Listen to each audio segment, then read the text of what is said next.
Separate topic on the Middle East. Israel's Supreme Court rejected a request from international news outlets to allow foreign journalists. Many of us probably here in the newsroom here have colleagues who wanted to be able to get in.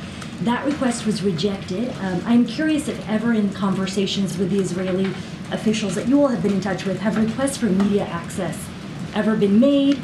That is a great question I don't have an answer to, but I'll tell you what, I'll go back and take a look at that. I'm not aware that there have been requests made by outlets and denied by the Israeli government to get into Gaza. Is that what you're saying? The Israeli Supreme Court. And there was they have said no.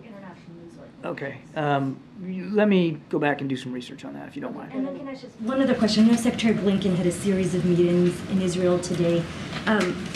Were there any tangible results from the Secretary's meetings today that were received? I know the readouts provided very limited information. Readouts don't provide limited information. So can you give us any sense of tangible results? Well, I guess this is led to the James fact helping you out here.